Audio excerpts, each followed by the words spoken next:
Today I want to talk about app performance in a nutshell, and this is going to be a guide to performing measurably better. The idea is to demystify some of the things that are around performance and to make it more approachable for you, to give you some tools to use when you work with performance. So within Android, we have a couple of guidelines when it comes to quality. So those are 4 pillars, that's each with their own in-depth guidance. There's the core quality and the core value. Every app needs to be fun or useful, or at best both.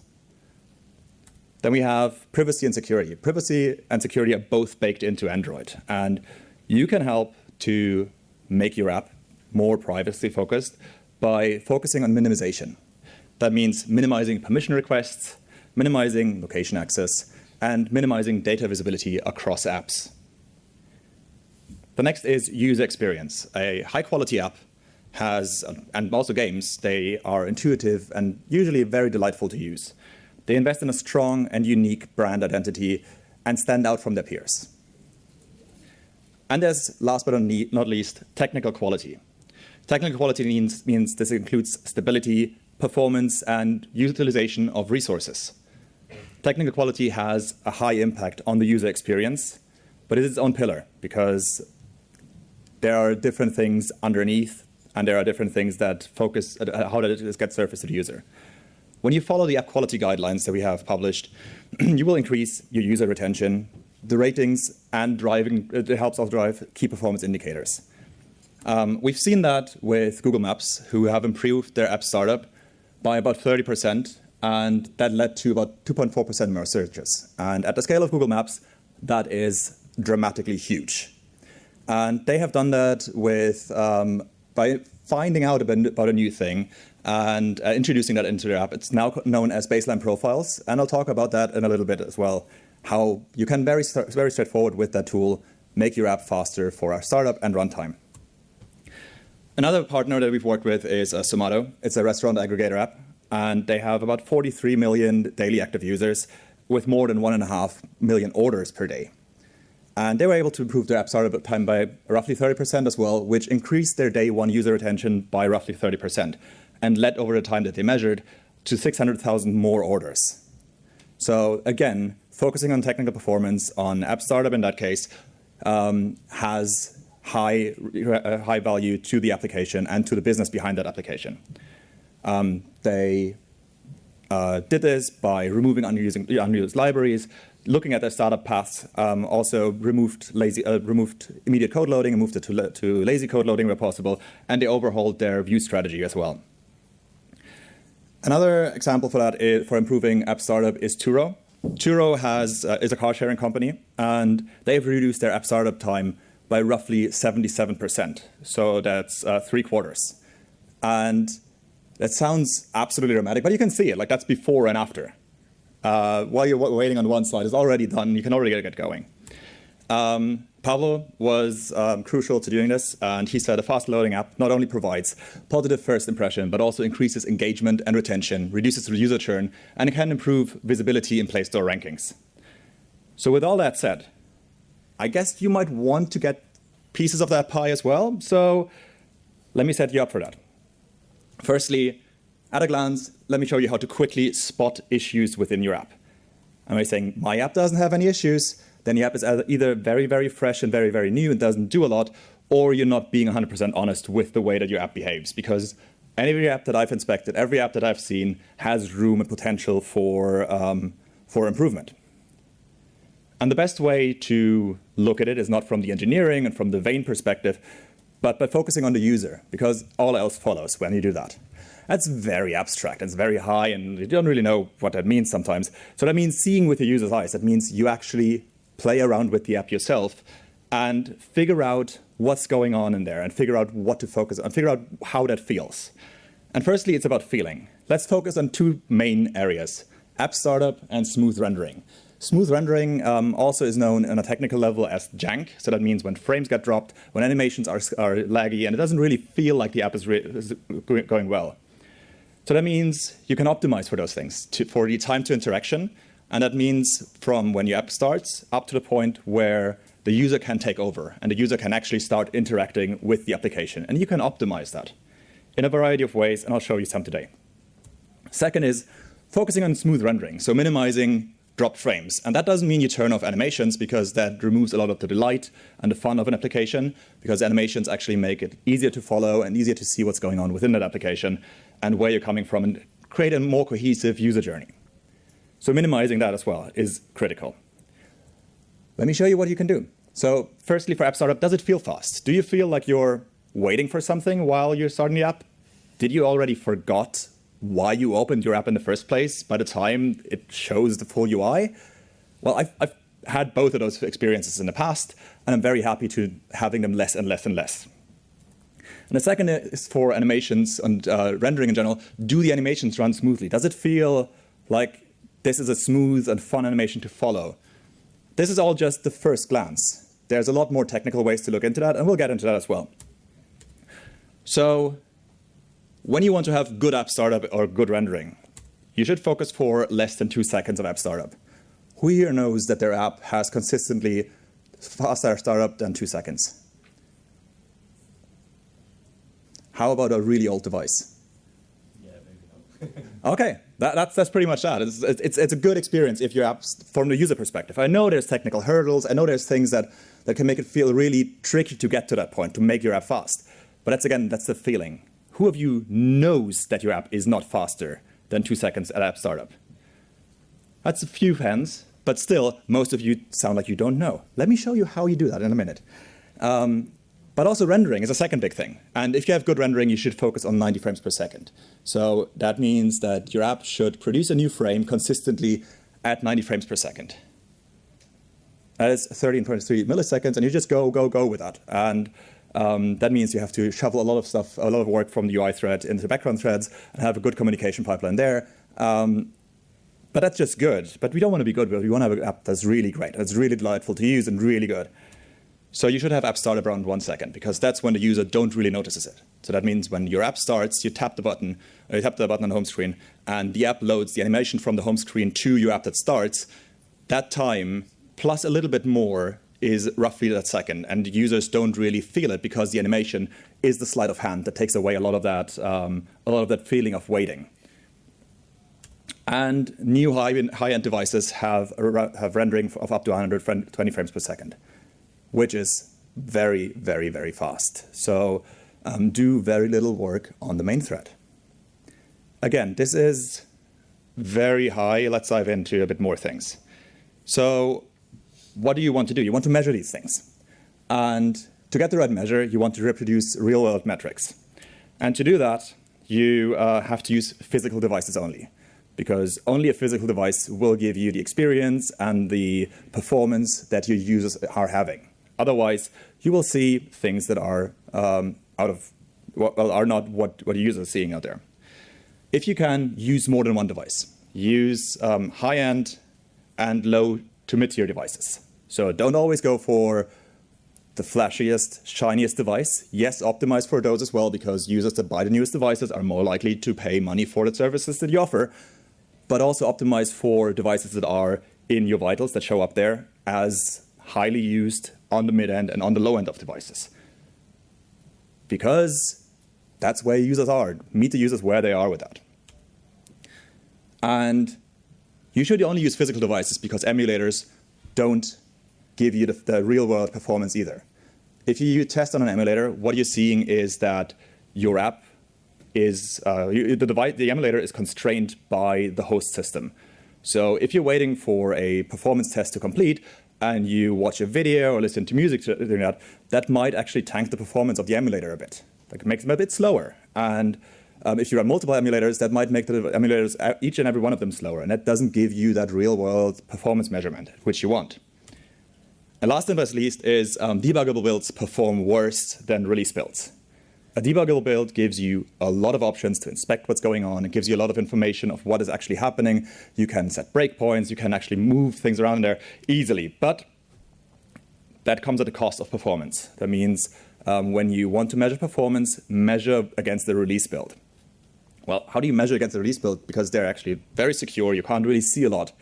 The easiest way to do this is by introducing a profilable tag into your Android manifest, either per flavor, or if you don't want to have that in a manifest, you can do that in your release and your build Gradle file. You just say for the release type, you say this is profilable. You can ship a profilable build to the Play Store, which is super cool. So that means that you are out there somewhere and you can actually inspect what's going on, or somebody, like a friend of yours uses the app and they show you a bug, and you can actually capture data from that in that moment and can analyze it later on when you're at your computer. And it's just that one line which gives you so much more insight what's going on. So that's just like the very basic things you can do. So let's see what are the things that you can do to improve your app performance, and they're readily available. So we're slowly diving deeper into the area where it becomes more and more challenging and more complex of the things that you have to do, but we're still like scratching the surface on that. So when your user clicks on the app icon, the app hasn't been started, there's application on create, which is your first interaction. Well, it's not true. There's more before that, but your application on create is one of the first interaction points and the first hooks within your application. And then you have the point where your activity loads, which is on create. That would be usually where the first frame gets produced. And if you don't do anything within your metrics, if you don't tell the Android system anything, that is where the app startup time ends. So that means the user clicks on the app icon up to the point where the home activity loads, or the activity that you're starting with an intent loads, and the first frame gets produced. That's how far you measure. But the Android system is smart with that and can optimize the code that's in there for you. And it will optimize even further, up to the point where you tell the system that your app is now ready to be used by the user. And that can be done when the user takes over with the report fully drawn API. We also have a compatibility API for that, which is the fully drawn reporter, which allows you to have multiple calls in there. So if you have multiple places that contribute to your app being ready, so data has been loaded, things have been rendered, some callbacks are there, and all of these things. And once all of those logs that are in there are even out, and then you can then fully drawn will be called. And the system will optimize for that, same as startup time that can be optimized with that simple call. So I recommend you use the fully drawn API, because that allows you to make use of more performance in your app during app startup. It's a single line, and I think a single line, you can sneak that past your product owners easily. And you will already yield high performance with that, higher. Another thing is in your build Gradle file, after setting it profilable, you should use resource shrinking, because resource shrinking makes your app smaller, and also smaller app means that less data has to be loaded, less things have to be put into memory, and if that's less, that makes it faster. So increased performance. Minification, same thing, just less code that has to be loaded, less things that are there, easier to load the app, faster to load the app. Next thing, everybody's best friend, configuring ProGuard files. They should be your best friend, because with those, you can remove so many things from your app that you don't need. And there's also a default, which is the optimized file. And there you just put that in there, and you get optimization for your application as well. And you can create your own for all the things that you don't want in your app, for all the things that you want to keep in your app. Make sure to check what libraries are contributing as well, because some libraries are very, very greedy on that and just say, "Hey, we keep everything in your app. We want to keep all the parts." But actually, you only use parts of that library, and you don't have to keep everything. So take a look at the merged files there and figure out what's going on. Now, let's talk a bit about baseline profiles. Baseline profiles are a way to improve app startup. We've seen that's roughly 30%. And baseline profiles utilize a system in the Android framework. When an app gets started, the code gets interpreted. So it gets loaded, gets interpreted, then gets just-in-time compiled, and eventually gets written into an optimized text file. And you have to do that for every single user, unless you create that file, ship it with your app, and then install it during install time. So that means you take away, for the parts that are part of that baseline profile, you take away the whole interpretation, just-in-time compilation, and writing that to that file steps. And that leads to roughly 30% faster runtime, both for app startup and for overall runtime. So rendering gets faster and smoother when you do that for all the paths that are covered in a baseline profile.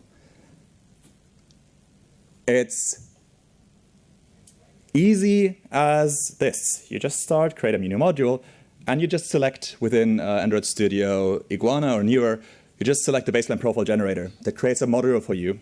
And in that module, what you get is a baseline profile generator that will then run when you can run that and ship that as part of your application.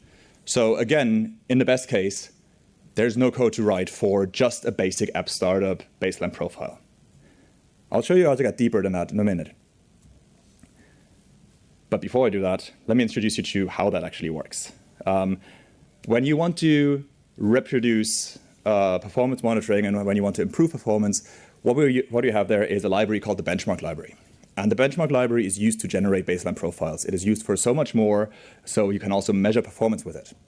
And you have a macro benchmark, which is for entire user flows. So features, essentially, when you open the app, you scroll through a couple of things, or you log into the app, or you go through your checkout flow, or you add a couple of things to a favorite list and remove them again. So basically the things that your users are doing.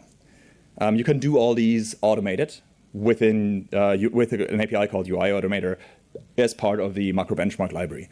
Or you can use micro benchmark, which many of you won't have to use unless you really want to optimize inner loops. So that's mostly for developers of libraries or people that really want to squeeze that last bit of performance out of their application, understand and monitor continuously what's going on there.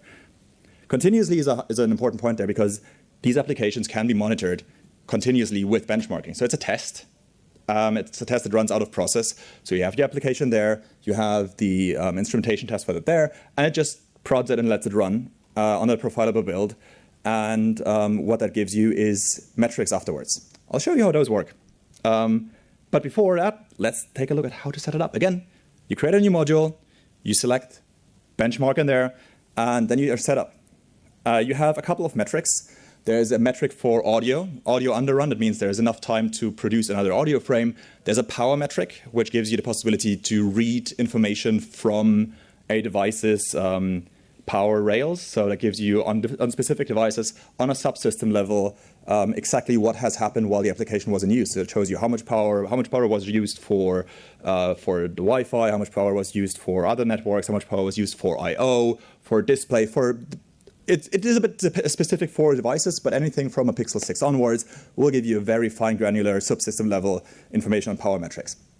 There's also the startup timing metric, which is the metric that you're using to measure app startup time. And there's a frame timing metric. That frame timing metric gives you information on how much time there was on a frame and how much time you still had left, how much jank there was within that time. There's a trace metric and a trace section metric. Those are absolutely the most powerful things we have out there, but they are very advanced, and I recommend you get started with the startup timing metric and the frame timing metric, because those two will give you reliable and reasonable data and get you going on that path of monitoring performance with macro benchmark. Once those get too boring for you, or you really need more detailed information, use trace section or trace metric, because those give you just the power to actually get anything from that device and understand how that relates to the things that are happening in your application. With that, let's talk a bit about how you can use baseline profiles to get better rendering performance as well. So what you get when you create your module for baseline profiles is something similar to this. So this is the generate function, which calls on a macro benchmark rule collect. Collect is the main baseline profile API, which collects a baseline profile. So it runs a test for you and then collects that baseline profile out of that data that was produced. It just presses home and then starts the activity and waits. So what we're seeing here is it just starts the activity and waits until either the first frame is rendered or, using the report fully drawn API, the app is actually ready to be used. So up to that point is where everything is captured in that baseline profile. And that can be network calls, that can be calls in different libraries within your app. There can be all these calls, even login flows, and everything there will be optimized for you. But only if you use the report fully drawn API. If you don't do that, it's just up to the first frame. So again, it's up to you. But if you go down baseline profiles, use the fully drawn reporter. But if you don't want to stop there, but go ahead, what you can do is you can use the UI Automator API and find something on the screen, in that case, a column, and perform actions. So we're just flinging it down, flinging it back up, and that will give you data. and we're looking at frame timing data. The frame timing data we're seeing here is a lot, but a bit complicated to read. I've already simplified it a bit. So that is the frame duration in milliseconds. That's a frame overrun in milliseconds. We've got P50, P90, P95, P99. So those are percentiles. That is statistics, which, well, if you've taken statistics classes and remember that, that's great. If you don't, let me just give you a quick refresh. The refresh there is percentiles basically are a comparison between a data point and the rest of that group. So P50 means 50% of that group have been, in that case, faster than that P50. P90 means 90% have been rendered faster than at this point, and P95, P99, the same thing. This is an ideal bell curve. This is not what it looks like in the real world. So let's take a look at the frame time metrics here. So that means 50% of frames have been rendered in 6.4 milliseconds. This is, by the way, a real benchmark result for the now an Android app that I've run on, I think, a Pixel 3, where we're seeing like P95 is 9.8 milliseconds. That's still good. Like that's great timing. There's still some outliers that have 17.4 milliseconds, which actually is over that threshold of the frame rendering we have here. So that means there was some jank in there. And that would be the duration. And what we're seeing here, this is the actual timing that we've seen. So P50 means like half of the frames have been drawn in this milliseconds, but there is still something on that long tail that we have there. So that means there's some frames that usually just take longer to render for one reason or another. So that means some things that had to be loaded were not part of a baseline profile. Some things that have been loaded were needed a network call and waited for that synchronously where they should have been asynchronous. There's a lot of reasons why these frames are still slower than the threshold that we have there. And that duration essentially means the time it took to draw a percentage of frames in milliseconds. So you see in the milliseconds and you see in the percentage there. If all of those are faster than your frame rate that you're aiming for, you're good to go. There's nothing you need to change. If they're not, it's good to investigate and figure out what's going on. Secondly, we have the overrun. Overrun is either negative or positive. That actually gives you the time that was left for the frame to be drawn. So there were, in P50, there was still 7.8 milliseconds to be drawn, and P99 was over by 4.6 milliseconds. So that means there was a perceptible lag of 4.6 milliseconds, which, if you argue, you can't really feel that as a person. Like 20 milliseconds is where you actually start feeling things, as in like really feel them.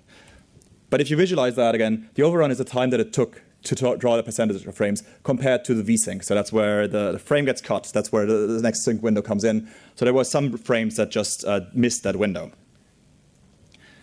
We have similar data for startup timing. So for startup timing, sorry, that's not that frame, not that yet. Wrong way, there we go. For startup timing metrics, we have the time to full display, which is what you get after you use the report fully drawn API, without and with a profile in that case. So those are two different tests. One of them shows you without a baseline profile, we're at the 370 milliseconds at a minimum and 950 milliseconds at a maximum. Same for with a profile and without a profile. And as you can see, there is a significant improvement in each of those. There are another statistical term is outliers. So that means things that are at the minimum and at the maximum. So you don't really need to look at those to get a big picture of what's going on. What we want you to focus on is on the median, seeing there's 28% of improvement in there. So say roughly 30% for this application with applying a baseline profile. And you also see that it actually made a significant change, because the percentage is the one thing, but that's more than 100 milliseconds that have been shaved off by that. And users can feel that. There are some applications that are faster than this. There are some applications that are considerably slower than that. But if the absolute time is higher, then 30% will be a higher number to be shaved off. And the users will feel that very, very quickly.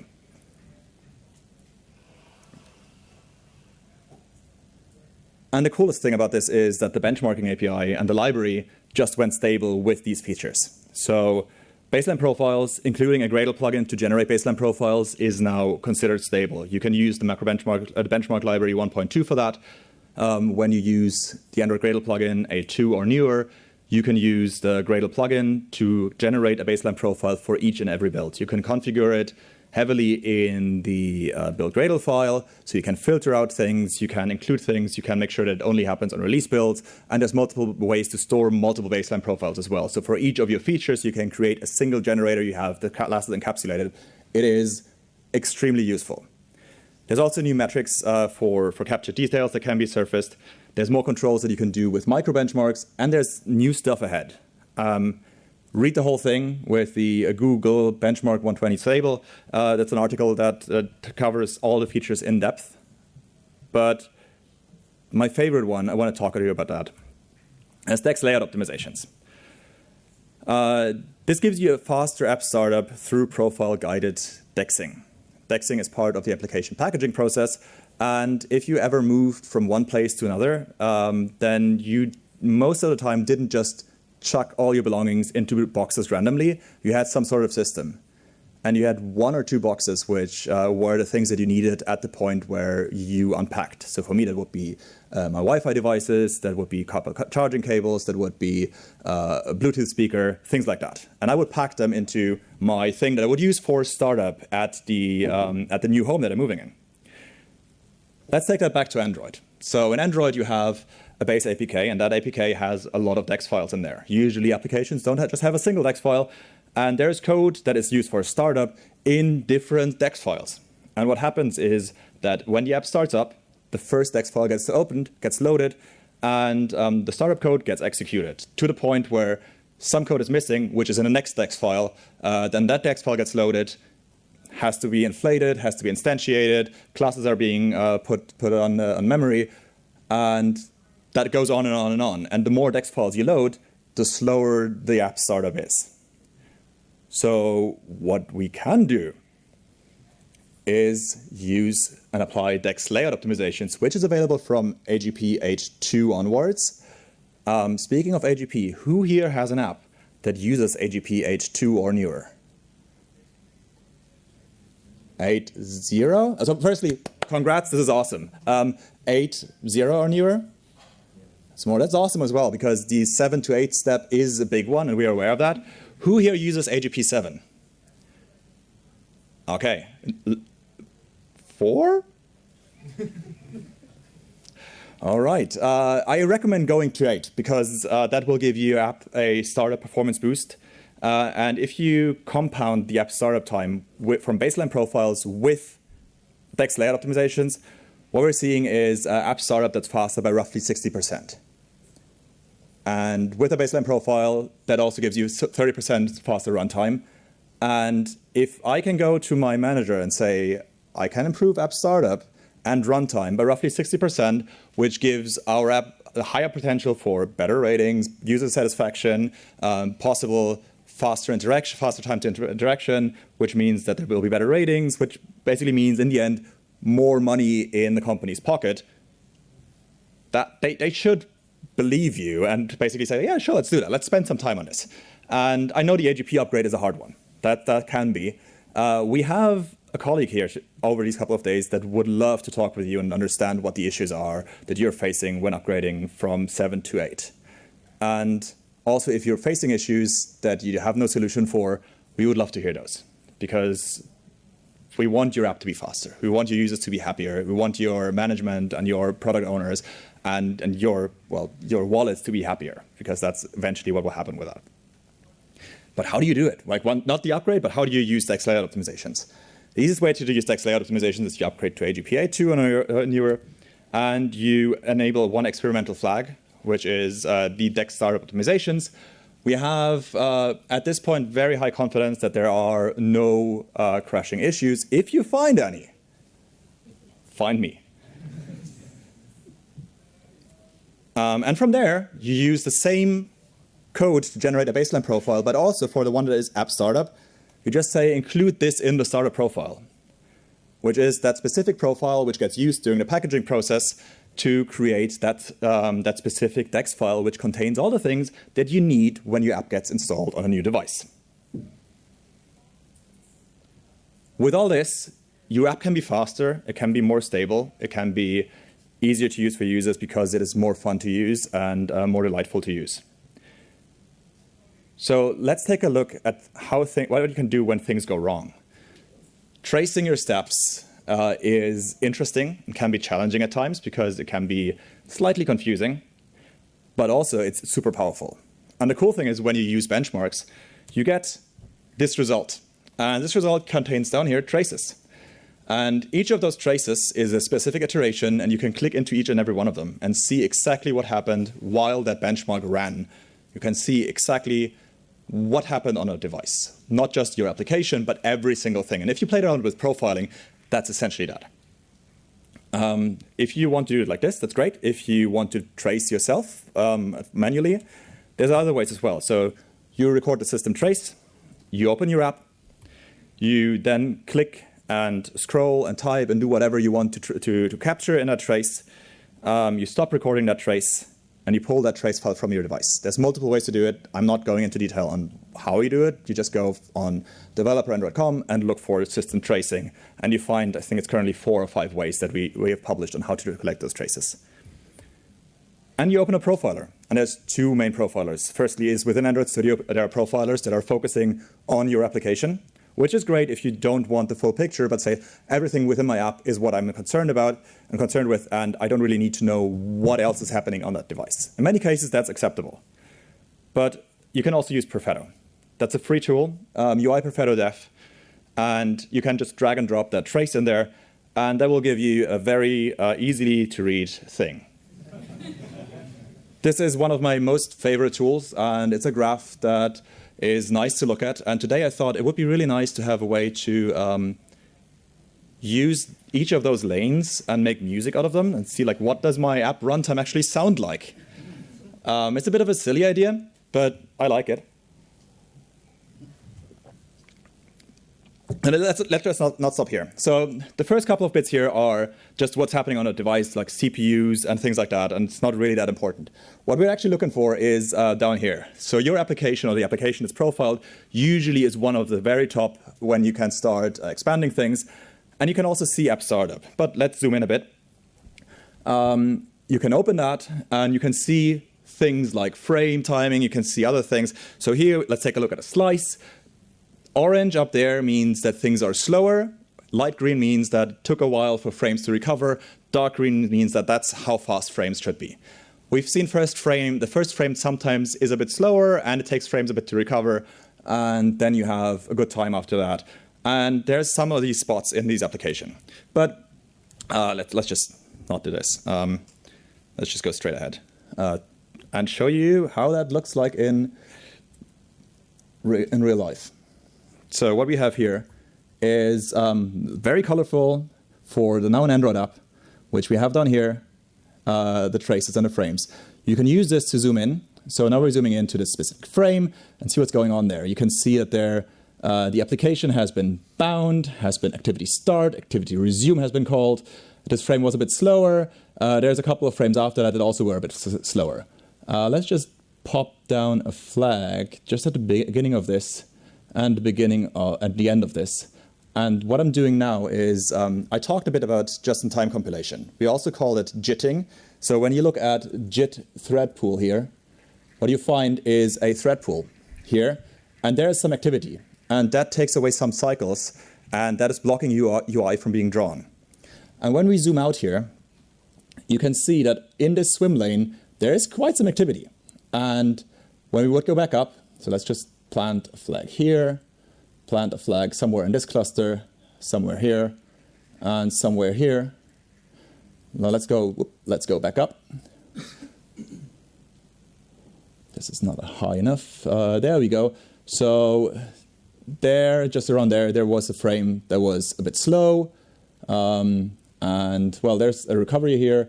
And here is actually not that much happening because there's nothing that actually, so that was good jitting. So it's not something that actually had impact on the rendering. So here again, we can actually see exactly what's going on here. So there's a prefetch going on in a composable, which is brilliant. You can turn on compose tracing, which gives you even more detail and gives you detail on exactly every single call that happened. So you can reconstruct the entire path of that journey that has happened until that point where a frame got dropped or multiple frames got dropped. And the awesome thing about Perfetto is not just that it gives you that, but it gives you this for the entire device. So up here, you can see all the activity that happened on the device while that was running. This is without a baseline profile. And when I go back down to just one thing that I want to show you before we are moving towards the end of this presentation. Come on. There we go. We have the JIT thread pool here. And there is some activity going on in here. And if we're taking a look here, this is one with the baseline profile enabled. So when we go in here and we're looking for the JIT thread pool, there is still some activity. But comparing it over that runtime, which is exactly the same test, exactly the same things that I've run, there is a lot less activity and a lot less things going on in that jitting process. So you can see that the baseline profile takes away that part dramatically. There's more things that it does, but this is one of the main things that you can easily see and follow and find in this process where there are things where you can continue optimizing. And you can scroll in here, and again, just go back up and plant a flag. And okay, we don't need all this detail right now. Scroll back up and see, oh, this has happened because there was an animation for an input event, for a navigation in here. And if you turn on composition tracing, you can see, again, exactly which call was been made within your app, within Compose, and within any library that you're using. Same goes for the view system. You don't have to turn composition tracing on there, but it will give you all that information. This is a very basic application. Well, it's comparing it to a real-world application that has a lot of complication, legacy code, and whatnot.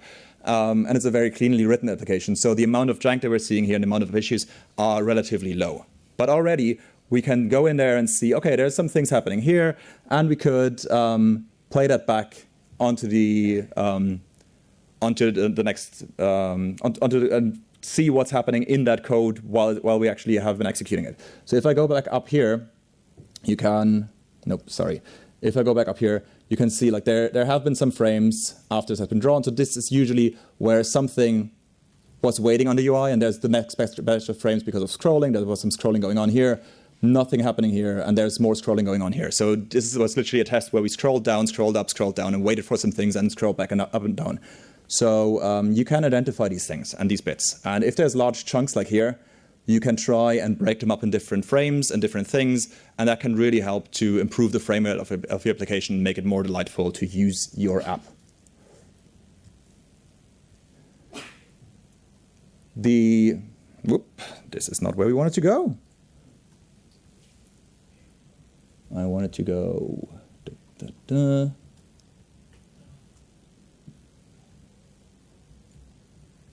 this one because it's so cute. I wanted to leave you with some next step that you can take now to get going with improving your app's performance and monitoring what's going on.